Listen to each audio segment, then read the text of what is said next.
নমস্কার বন্ধুরা, আমার চ্যানেলের নতুন আরেকটি ভিডিও দেখার জন্য আপনাদের সকলকে অনেক অনেক স্বাগত। আশা করি বন্ধুরা আপনারা ভালো আছেন, সুস্থ আছেন। সামনেই আসতে চলেছে জন্মাষ্টমী, অর্থাৎ 26শে আগস্ট সোমবার অনুষ্ঠিত হতে চলেছে 2024 সালের জন্মাষ্টমী। জন্মাষ্টমী উপলক্ষে প্রচুর ভক্তগণ উপবাস ব্রত করবেন ভগবান শ্রীকৃষ্ণের উদ্দেশ্যে। কিন্তু যেই ভক্তগণ উপবাস করতে পারবেন না, তারা কিভাবে উপবাস ব্রত করবেন, আজকের এই ভিডিওটির মাধ্যমে এটাই আমরা জানব। প্রায় প্রত্যেককেই উপবাস করেই জন্মাষ্টমীর পুজো করেন। শাস্ত্রে আছে, কেউ যদি একবার শ্রীকৃষ্ণের এই জন্মাষ্টমী উপবাস পালন করেন, তাহলে তাকে আর এই জড়জগতে জন্ম মৃত্যু ব্যাধি কষ্টভোগ করতে হয় না এবং পুনর্জন্ম গ্রহণ করতে হয় না। তো বন্ধুরা, আমাদের মধ্যে অনেকেই আছেন যারা জন্মাষ্টমীর দিন ব্রত পালন করতে পারেন না, এছাড়াও হয়তো কোনো পুজোতেই ব্রত পালন করতে পারেন না। হয়তো তারা কাজের ক্ষেত্রে বাইরে থাকেন বা শরীরের নানা অসুস্থতার কারণে তারা না খেয়ে থাকতে পারেন না, সেই কারণেই হয়তো ব্রত পালন করতে পারেন না। তো তাদের মনে এই প্রশ্ন আসতেই পারে, তারা যে উপোস রাখতে পারে না বা খেয়ে তারা ভগবানের পুজো করেন, তাতে কি ভগবান তাদের উপর রেগে যান বা ভগবান কি তাদের উপর সন্তুষ্ট নন?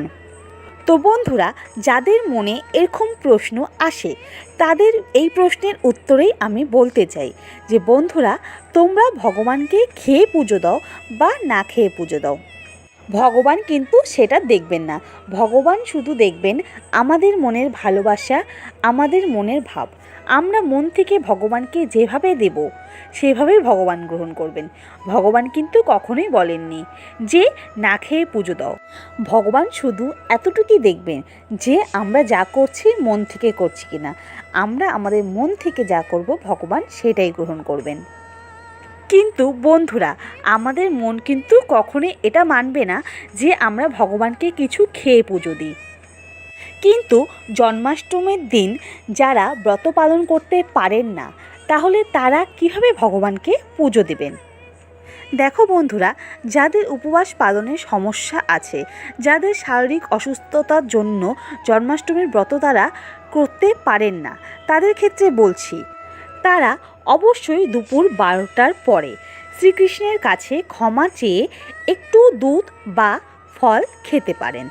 তবে এই ব্রতে একাদশীর মতোই অন্ন সহ পঞ্চরবি শস্য খাবার বিধান নেই। তো বন্ধুরা, এইভাবেই আপনারা ফল বা জুস খেয়ে জন্মাষ্টমীর দিন ব্রত পালন করতে পারেন এবং নিজেকে সুস্থ রাখুন। তো বন্ধুরা, যখনই কোনো উৎসব অনুষ্ঠান আমরা আনন্দের সাথে পালন করি, তখন সবথেকে বেশি প্রয়োজন হলো আমাদের মনের শান্তি, আমাদের মনের খুশি। মনে শান্তি রেখে খুশি থেকে ভক্তিভাবে যখন আমরা আমাদের ভগবানকে পুজো করব, সেবা করব, ভগবান কিন্তু তাতেই খুশি হবেন। শরীরকে কষ্ট দিয়ে ব্রত রেখে অমনোযোগে ভগবানকে পুজো করলে সেই পুজো কিন্তু ভগবান কখনোই গ্রহণ করবেন না। এর থেকে ভালো বন্ধুরা, যাদের ব্রত রাখতে অসুবিধে আছে, তারা ফলাহার করে জন্মাষ্টমীর ব্রত পালন করুন। তো বন্ধুরা, অনেক ক্ষেত্রে দেখা যায় অনেক ভক্তেরই শারীরিক নানা রকমের অসুস্থতা থাকেন। অনেকে বিপির প্রবলেম থাকে, অনেকেরই আবার ডায়াবেটিসের প্রবলেম থাকে। তো বন্ধুরা, অনেকের হয়তো লবণ না খেলে চলে না, আবার অনেকের হয়তো লবণ খেতে নেই, আবার অনেকে হয়তো সারাদিন লবণ না খেয়ে থাকতে পারেন না। তো যারা লবণ না খেয়ে থাকতে পারেন না, তাদের জন্য বলছি, আপনারা চাইলে সাবুদানার খিচুড়ি বানিয়েও খেতে পারেন, কিন্তু অবশ্যই সেই খিচুড়িতে বাদাম তেল এবং লবণের জায়গায় সিন্দুক লবণ ব্যবহার করবেন।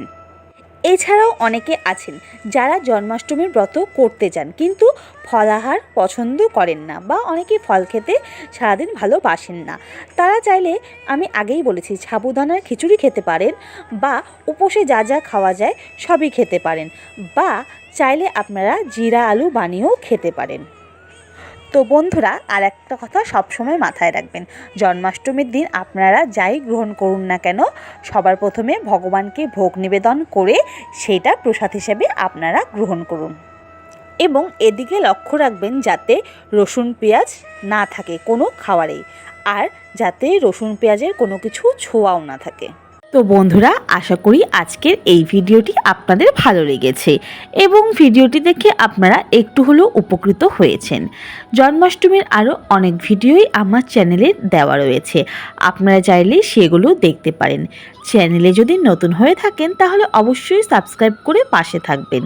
অন্য নতুন কোনো ভিডিওতে আপনাদের সাথে আবার দেখা হবে। সবাই খুব ভালো থাকবেন। হরে কৃষ্ণ, রাধে রাধে।